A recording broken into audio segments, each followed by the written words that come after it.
of the Lord forever. Live in the house of the Lord forever and ever. Amen. I will live in the house of the Lord forever. Live in the house of the Lord forever. Live in the house of the Lord forever and ever. Amen. I know you're beside me, remembering me. You're there when I'm hiding, setting me free. I will give it all away to keep you with me, to feel your warm embrace, my crucified King.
How's it going, everybody? Thanks for tuning in to Lifeline Worship. I'm Pastor Stephen, youth pastor here at the Avon Park Seventh-day Adventist Church.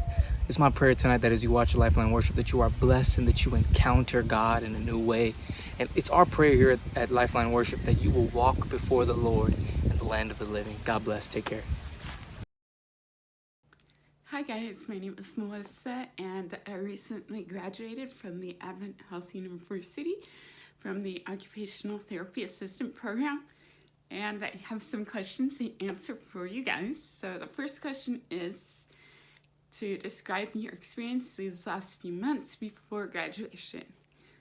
Before graduation, I would say these past few months have been were hectic, especially because we were basically trying to finish a lot of stuff and then trying to prepare for our internships. So that was hard.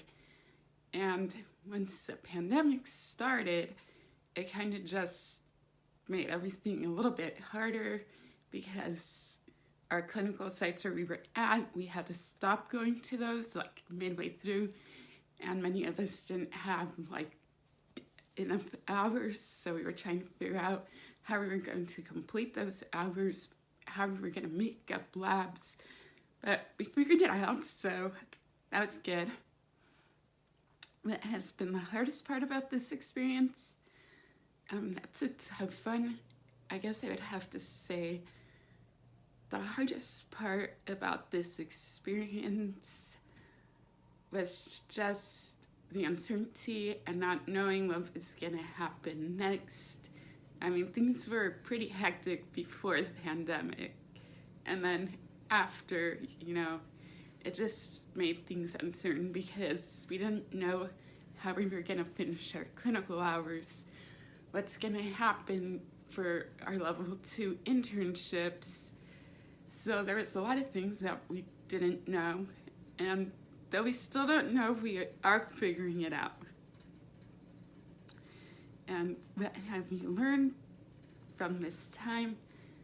What I learned from this time is basically to be patient and wait. It's hard, very hard, because we want answers right away, but I learned that it's okay not to have the answers right away. You don't have to know everything right then and there. You know, it'll come, and we just need to be patient. What are your goals now after this milestone? My goals now would be to do great on my internship and pass my board's exam. And after that, I of course want a job, and I'm actually really hoping to get a job within the VA hospital system. So that would be my goal after this. And if I knew that this was happening, what would I have said to myself at the beginning? It's also pretty tough. Not really sure how to answer that one. I guess it would be to be more prepared. You know, there was a time where I didn't know if I was going to be able to finish my clinical hours on time after this pandemic started, and I had actually gone to the ER, which the doctor told me, like, of course, quarantine for 2 weeks, even though the test came back negative. So and I was gonna have like 2 weeks where I wasn't gonna be able to get to my clinical site. So I was pretty worried about that and what I would finish. But I kept in contact with my professor. I guess if I would have known that that was gonna happen, I would have planned ahead of time and been able to make up those hours sooner than I actually did, because I ended up making up those hours during finals week, which didn't turn out too bad, but it wasn't ideal. So if I had known all this was gonna happen, I would have been like, okay, I need to get this done sooner. And that's about it. Bye.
Hi everyone, my name is Priya.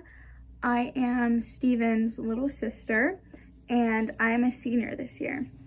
And so Steven wanted me to answer a few questions and just talk about how my experience has been. So the first question is, describe your experience these last few months before graduation. I'd say these past few months before graduation have definitely been unexpected. I think all of us going into this year, whether you were a senior or not, did not expect for it to end like this. But I feel like it's just been a lot of adjusting and just getting used to the new norms these past few months. But in general, I feel like it's been all right. What was the hardest part about this experience? The hardest part about this experience, I feel like, has been just the regret that I have. I feel like I'm the kind of person that is kind of like I don't enjoy the moment. I think I go, that I just forget that there's so much more than just getting an assignment done, going to school. I feel like I really wish that I had stopped and taken more time to just appreciate everything. I mean, being with my friends, being around my teachers, being around in my school community. I feel like I have had a hard time just regretting not enjoying myself more. The third question is, what have you learned from this time? I think I've learned a few things. One would be to, like I said, stop and just take in everything. Don't just rush into things. And it's not even, it wasn't even my choice. I mean, this pandemic has, I think, made everybody just stop and think and take time for themselves. So I think it's taught me that, to just appreciate the quiet moments. Secondly, I think it's also taught me that we are not in control of our lives. I mean, we always like to plan things out and have everything set in stone, but in reality, it's not our decision. Sometimes there's a different plan and we just got to see through it and pray for wisdom and strength. And so I feel like that's just what it's been, is there's just been a lot of disappointment, I think, on my end, and for, I think, all of us seniors, and even people who aren't seniors. I think just a lot of disappointment of not having this year turn out the way that we wanted it to. I mean, we all said that 2020 was going to be our year, and look at where we are now. I mean, I don't even know what date it is. So, what are your goals after this milestone? I plan on going to college. I plan on going to Andrews University. You know, I'm definitely not the kind of person, if you were to ask me, like, what exactly do you want to do with your life? I probably couldn't tell you.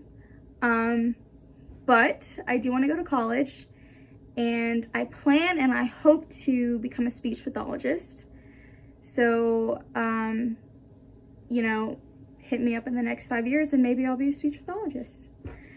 And the last question is, what would you have said to yourself at the beginning of the school year if you knew it would play out like this? If I knew that this is how my senior year would end, I would have told myself to enjoy it. To enjoy it more than you did. I feel like all of my high school years, these past 4 years, I've always had a hard time with just adjusting and kind of figuring myself out. I went to 2 different schools. My freshman and sophomore year, I went to one school. And then my junior and senior year, I went to a new school. And I feel like those 3 years were really hard for me. And I feel like it was only my senior year that I started to really just let go and be happy and enjoy school. I feel like I really started to become the person that I wanted to be. And I feel like I think that's what hit the hardest for me, was just, this was one of the best years of my life, I feel, and now it's gone. But if I had to tell myself one thing, it would be to spend time with more of your friends, go to more school activities, even if you didn't want to. Just make more memories, and yeah, and I'm gonna miss it. I'm definitely gonna miss my senior year, but I know that not only me, but everyone else, we all have something forward to look to, whether it be college or whatever you guys do with your life, whatever we all do with their life. I know that there's something big ahead, and so I think that's what I've been holding on to, is just the future. And so yeah, that's all the questions, but I just want to say congratulations to all the seniors of this year, class of 2020. I know that it's been difficult, but we got it, and it's only going to get better from here. Bye. 1 Peter 5:6-9 says this: Humble yourselves, therefore, under the mighty hand of God, so that at the proper time he may exalt you, casting all your anxieties on him, because he cares for you. Be sober-minded, be watchful. Your adversary, the devil, prowls around like a roaring lion, seeking someone to devour.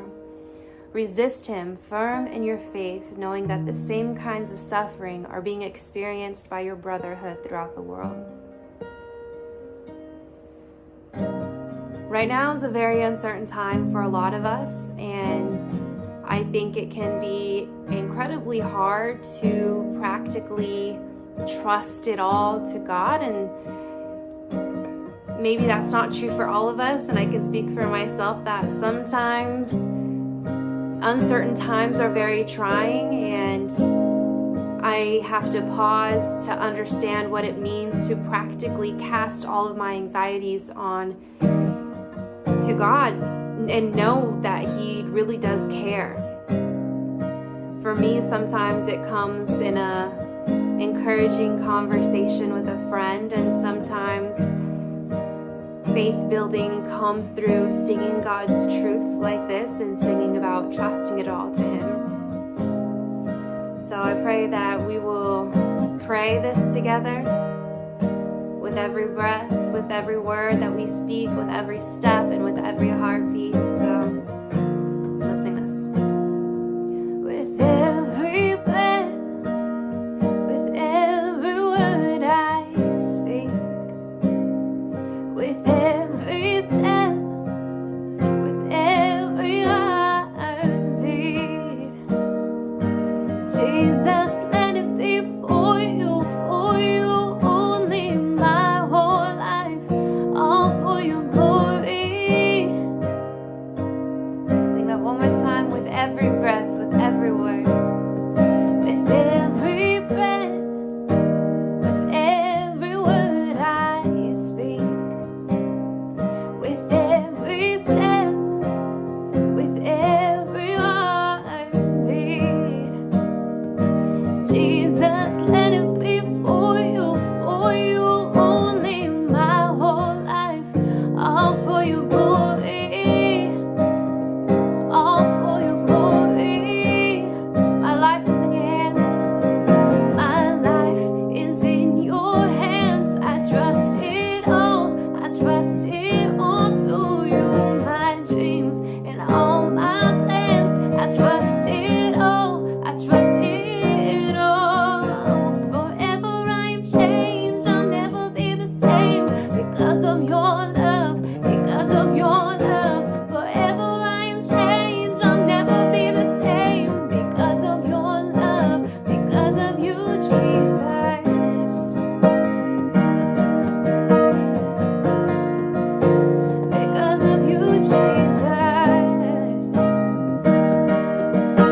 Hey guys, my name is Nathan Beatrice and I attended Southern Adventist University. I just graduated with a BS in biology and minors in chemistry and management. So this has definitely been a really weird situation for me. I never really thought anything like this was going to happen this year, especially this drastic. We got an email the night before we got kicked out of class in campus that classes were going to resume after spring break just as usual, and obviously that didn't happen. So definitely the hardest thing about this whole situation for me was missing out on all those things that we're looking forward to for so long. Spring break trips, campouts, end of the year events, showing my parents where I've been living my life for the last 4 years. I thought that would have been really cool. I come from California, so going all the way to Tennessee was quite a change for me. But most of all, I would say that there were a lot of people, really good friends that I never got to say goodbye to. And I saw them for the last time and I didn't know at the time. And so that really sucks, and I wish things were different, but they're not. And it just is what it is. Also, this summer was the one summer where I didn't have to take classes or have any programs to take.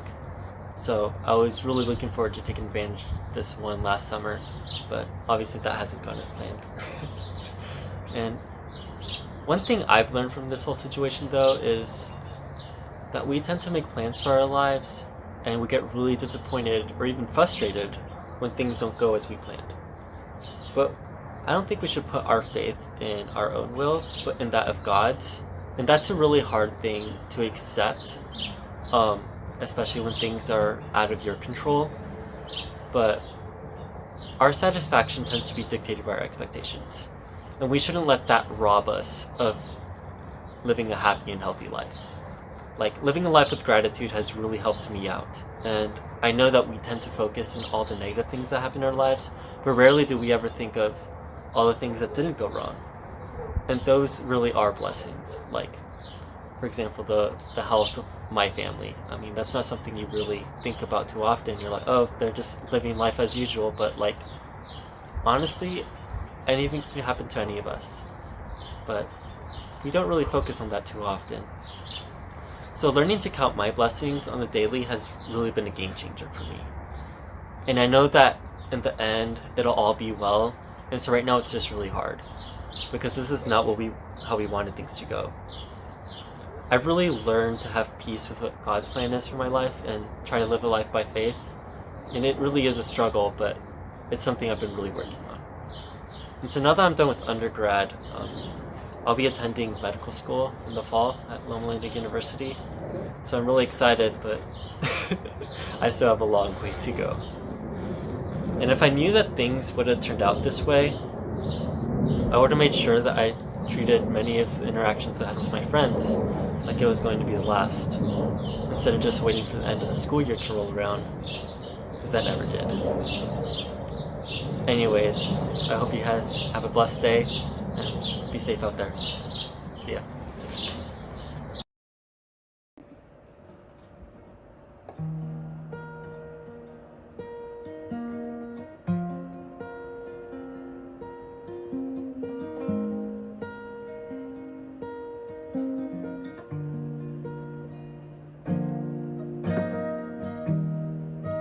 Your love is devoted, like a ring of solid gold, like a vow that is tested, like a covenant of old. And your love is enduring through the winter rain and beyond the horizon, with mercy for today.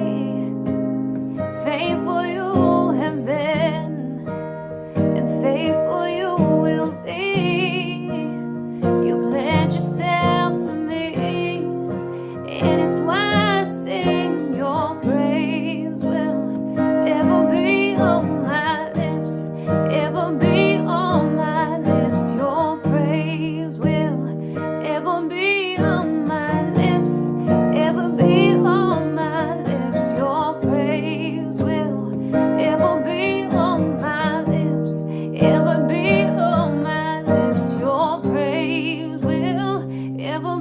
be on my lips, it will be on my lips.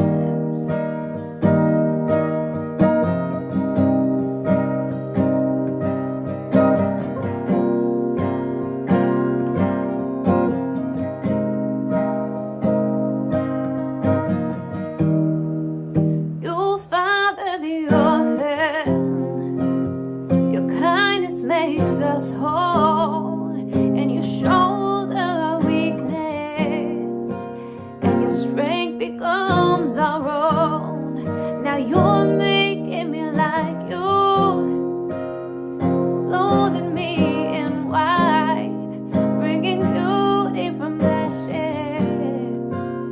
For you will have your bride, free of all her guilt and rid of all her shame, and know by her true name. And it's why I sing your praise will ever be on my lips, ever be on my lips. Your praise will ever be on my lips, ever be on my lips. Your praise will ever be on my lips, ever be on my lips. Your praise will ever be on my lips, ever be on my lips. And you will be praised, you will be praised. With angels and saints we sing, worthy are you, Lord. You will be praised, you will be praised. With angels and saints we sing, worthy are you, Lord. And it's why I sing your praise will ever be on my lips, ever be on my lips. Your praise will ever be on my lips, ever be on my lips. Your praise will ever be on my lips, ever be on my lips. Your praise will ever be on my lips, ever be on my lips.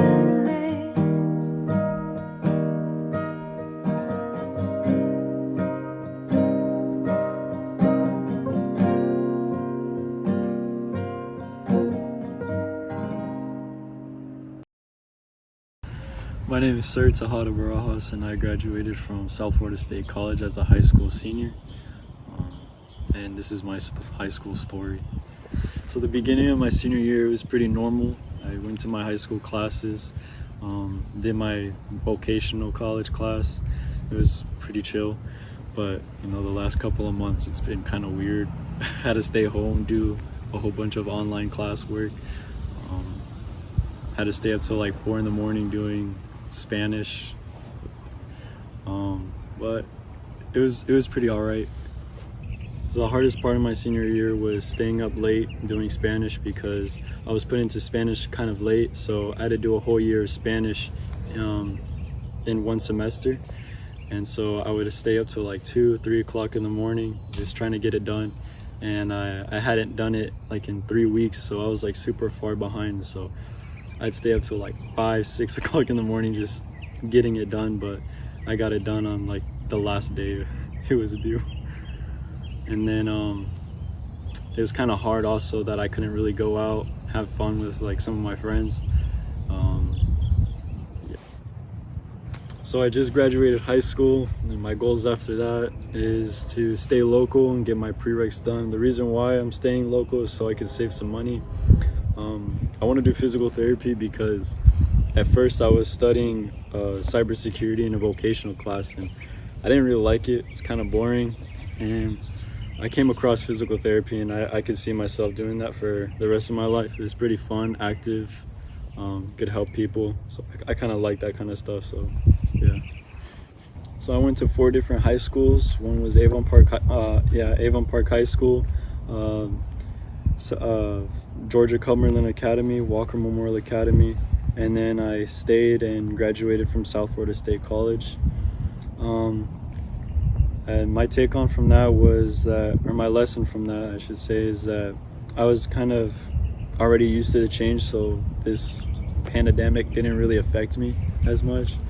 I was chill with it, and so if I could go back to my future self, or to my to my ninth grade self, I'd probably tell him to like not goof off as much and to take things more seriously. But like I can't, or you can goof off, just like know when to, because like the habits that you create now are just gonna like kind of affect you in your future. So as this video ends, I want to thank my dad and my mom for always helping me out through everything that I needed, supporting me, making sure I did my homework. So I want to continue my relationship with God, and I want to congratulate all the seniors, and yeah.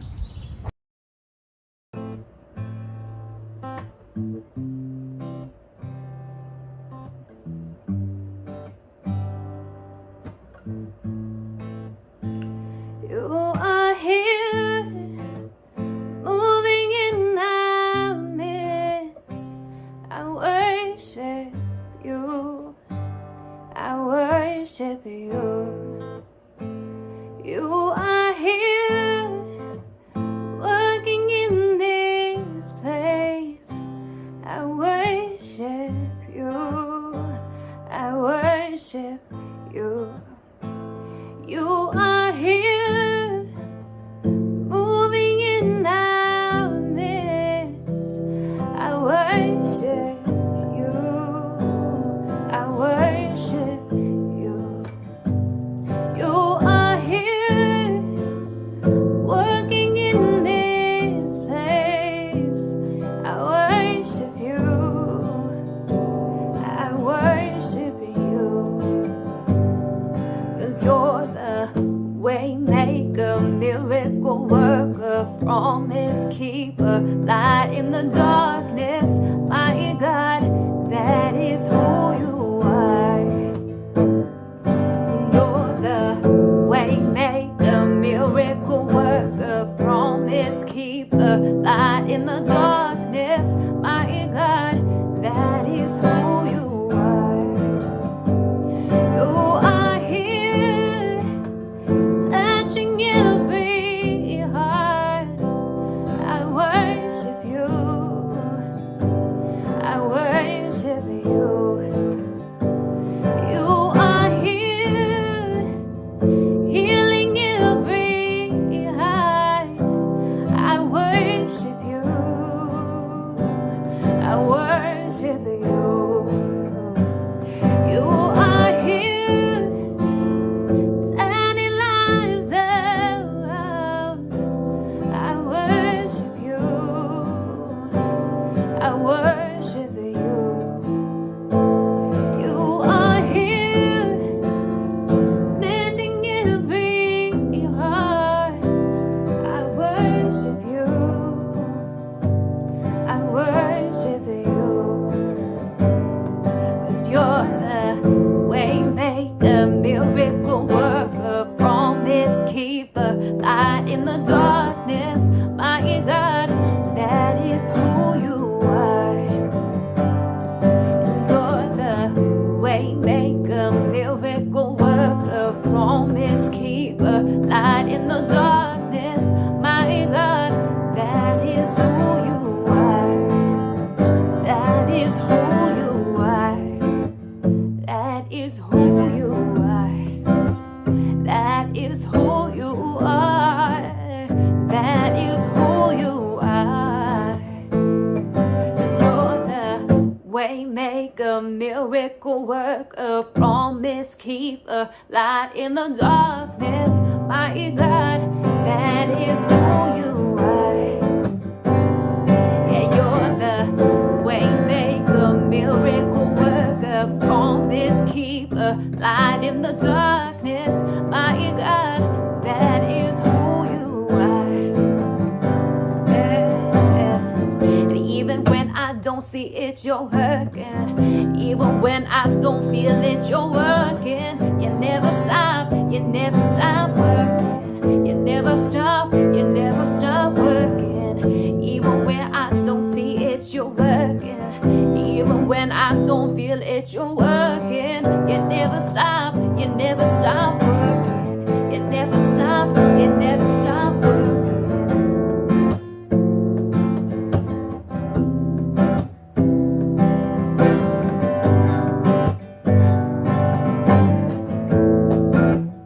And one time you're the waymaker, miracle worker, promise keeper, light in the darkness. My God, that is who you are.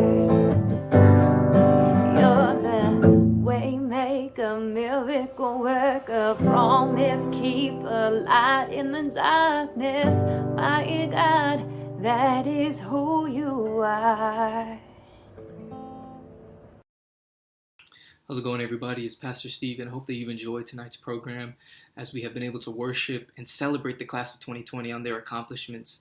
Thank you for the stories from those of you from class of 2020. Thank you for giving us a window into your experience and what it's been like for you. We're going to be posting more of these stories on social media throughout the weekend, and we hope that you'll be able to be impacted by them. Class of 2020, here at Lifeline Worship and at the Avon Park SDA Church, we just want you to know that you're loved, you're supported, and that you have a community of people cheering you on, community of people celebrating you and your accomplishments. And the reality is, I know the last few months have been difficult. Trips, classes, proms have all been canceled, and you may be feeling distant from your community, feeling distant from your friends, and feeling distant from the goals that you set out to accomplish at the beginning of the year. And you might not feel as though you're being able to experience a true celebration, but we want you to know that we celebrate you and we're excited for you. In class of 2020, I want you to know that these moments of adversity, these moments of difficulty, they don't define where you're going and they don't define who you are. But I believe that your power is limitless, your potential is limitless, and the power of love is alive in you. See, 9 years ago when I graduated, it was a different time. I was a different person. And I want to share with you a little bit of some of the lessons I've learned and some bits of advice from you. But I'm going to utilize some help. Obviously, in 2020, one of the biggest tragedies that took place, and I believe the thing that maybe began for some the downward trend for 2020, was the tragic and sudden death of Kobe Bryant and his daughter Gigi as they were on a helicopter crash in Calabasas, California on January 26th. Kobe Bryant was known for many things. If you know me, I'm a huge Kobe Bryant fan, a huge Laker fan. I'm devastated the season ended. We were going to win the chip. Hopefully it restarts so LeBron can finally get us that championship and get us back on top. But obviously throughout my life, I was a huge Kobe fan. From the moment Jordan retired when I was 5 years old, I put on a Kobe Bryant jersey and became a Kobe fan. And if you saw The Last Dance, you saw how they were connected in terms of their friendship and things like that. See, Kobe was known for a lot of things, right? He was known for 5 championships. He was known for All-Star Game MVPs, for winning Finals MVP. But he was known for probably most importantly the Mamba mentality, which was really built on relentless hard work, dedication, 4 a.m. workouts, and a commitment to what he was passionate about. That commitment led him to score 81 points in a game. It led him to reach the peaks in which he reached. But just like any of us, Kobe had a lot of bumps along the way. He had difficulty throughout his career and even throughout his life. And this is what he said about that. It's probably his most famous quote. He says, "Everything negative, pressures, challenges, is all an opportunity for me to rise." I'm going to repeat that again. Everything negative, pressure, challenges, is all an opportunity for me to rise. Now you may be like, wow, that's a lot of confidence. That is like cockiness. Like that's not even realistic for me, you may be thinking. But I want to tell you that being able to rise is something that you can do. It's something that you can begin to come into and live your life with that level of confidence when you begin to be focused on the right thing. So I want to invite you to the book of 2 Corinthians chapter 4, where Paul writes a little bit about this idea of rising up. And so my first point here is for you, class of 2020, to rise up or to rise and shine. Let's take a look at it. 2 Corinthians 4, verse 13 to 15. It says, "And since we have the same spirit of faith, according to what is written, I believed and therefore I spoke. We also believe and therefore speak, knowing that he who had raised up the Lord Jesus will also raise us up with Jesus, and will present us with you. For all things are for your sake, that grace, having spread through the many, may cause thanksgiving to abound to the glory of God." See, this part of the Bible, Paul is talking to the church of Corinth, and he's explaining to them that in the midst of death, in the midst of fear, and everything happening around them, that there is power. And he actually says that there's treasure in what he describes as jars of clay, or some versions say earthen vessels. And he says that the excellence of the power may be of God, not of us. So he's basically saying that they may be perplexed, they may be but they won't be in despair. He said they may be persecuted, they may be hard pressed, they may be struck down, but ultimately he says that they will not be destroyed, because the faith and the power of the resurrection of Christ is working in them. And that's why I believe Paul says to us and asks us to know that the one who raised up Jesus will also be present with you, that there's power in each of us, and there's power in you, class of 2020, because of the one who resurrected before you. See, that's exciting for you. It's exciting for all of us, because it means that even though so much has gone on, even though there's uncertainty ahead of us, that we're not alone, that you have the opportunity to rise. See, the reality is, as life continues to grow, as you continue to develop, you'll realize even more that life is just full of challenges. Life is full of obstacles that seem too big. And I want to invite you, class of 2020, to know that you can rise because the power of a Christ, the power of a God that rose from the dead and provided us with life, lives within you. See, even when Christ died, those that were around him thought they were defeated. They thought it was over. The disciples were crying. His mother was crying. Those that had walked with him felt like they wasted 3.5 years of their life for this guy that is now dead.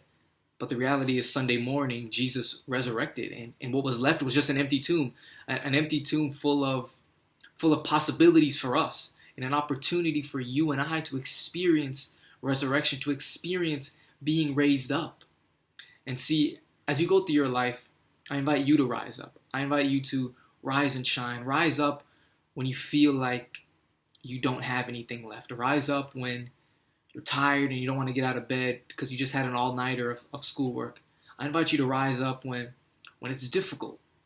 Rise up and look into the eyes of Jesus and know that he's present with you. And know that the one that has risen will not let you go. So my second thing, class of 2020, is this. Don't lose heart. As you may know, throughout the career of Kobe Bryant, there were injuries that he endured during his career.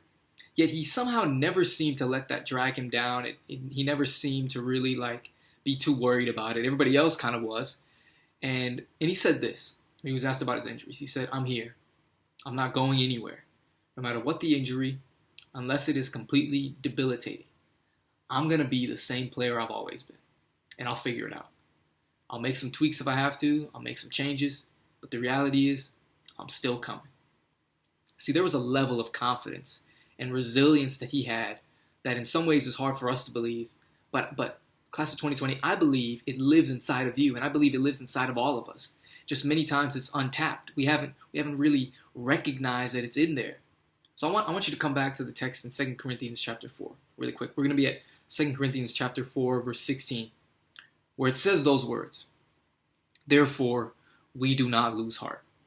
Even though by our outer man is perishing, yet the inward man is being renewed day by day." See, Paul describes that even though what is outward is falling apart, even though we feel as though we have nothing left, he says that God is at work. He says that he's renewing our inward man. Now you may be wondering, yo, Pastor Stephen, what does inward man mean? What does that mean? It doesn't make sense. It sounds like Old English. Well, the reality is it kind of is Old English. But the reality is the inward man is really like the stuff you can't tangibly feel, right? You can't touch your mind, you can't touch your spirit, but you can touch your arms and realize they're not as buff as they were before quarantine. right?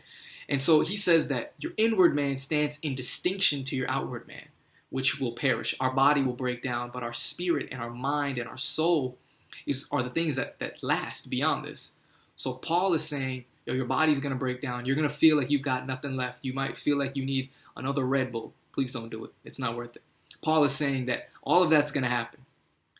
But your inward being is going to be renewed because of Christ. So Paul says that you might feel like you're going down. You may feel like you don't have the mental capacity, the emotional energy to really do anything else. But Paul reminds you that you're being renewed. See, there's a quote from a popular praise song called Waymaker. And in that song, it says, even when I don't feel it, even when I can't see it, you're working. Even when we feel like we have nothing, we feel as though our tank is empty, God is building us. God is refining us, and ultimately God is growing us. We just have to continue to allow ourselves to be opened by Him. We have to allow ourselves to give ourselves to God so that He can build back into us what we feel as though we don't have.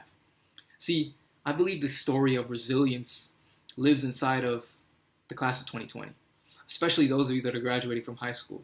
Like, y'all have been through a lot. You were born during 9/11, which changed the course of travel in America. Before 9/11, you were able to walk all the way to the gate and wave your family or friend off before they took a flight.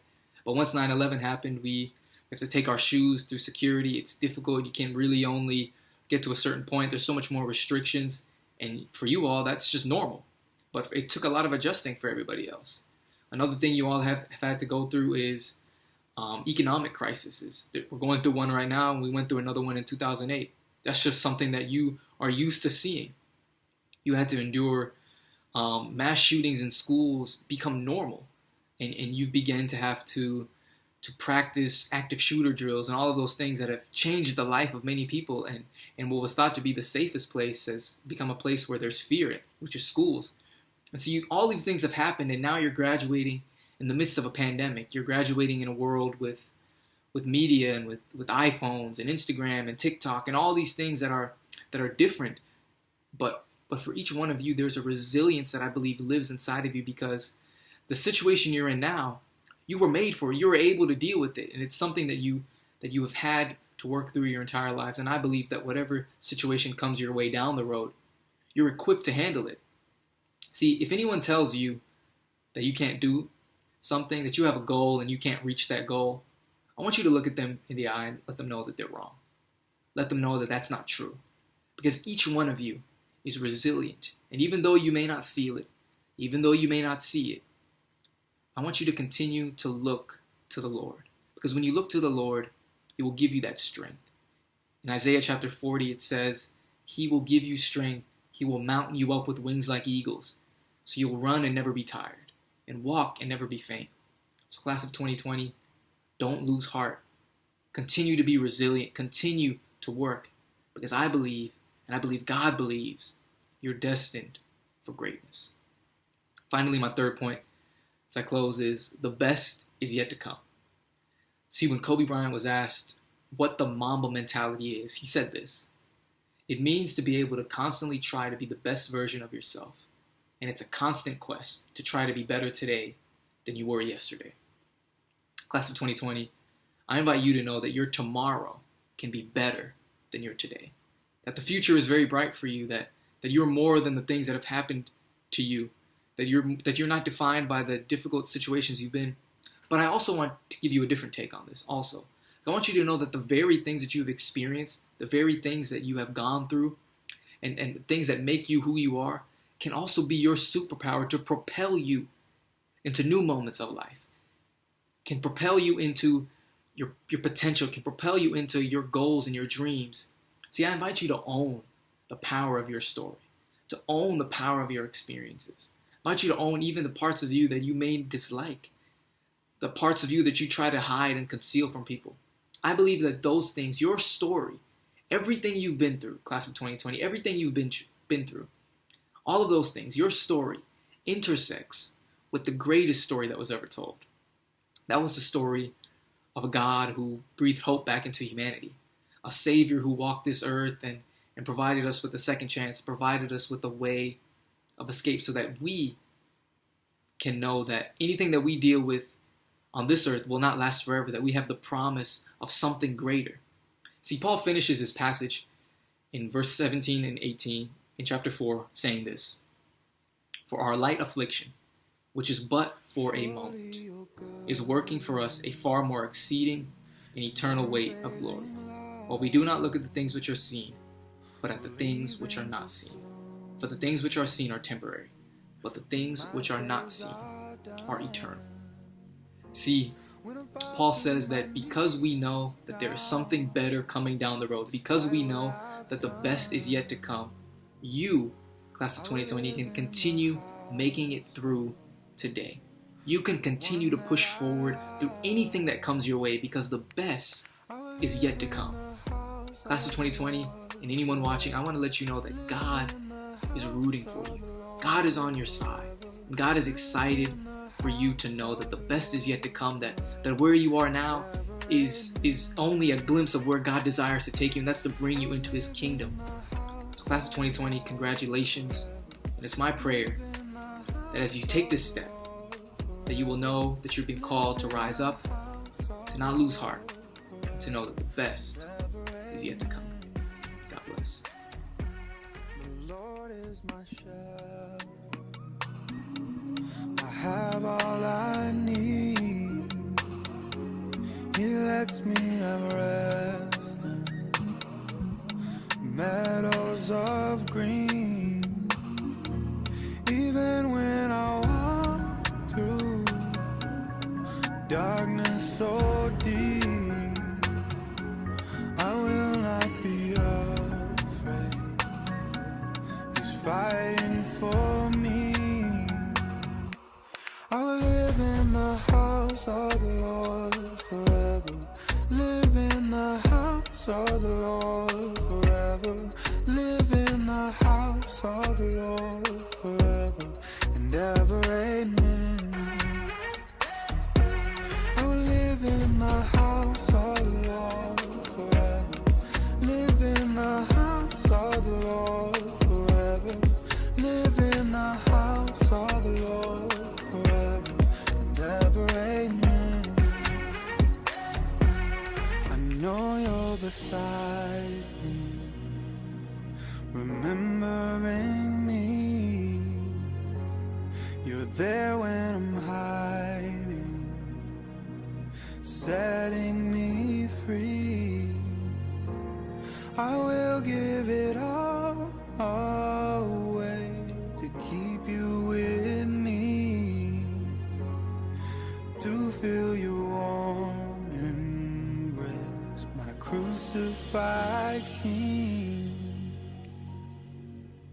I will live in the house of the Lord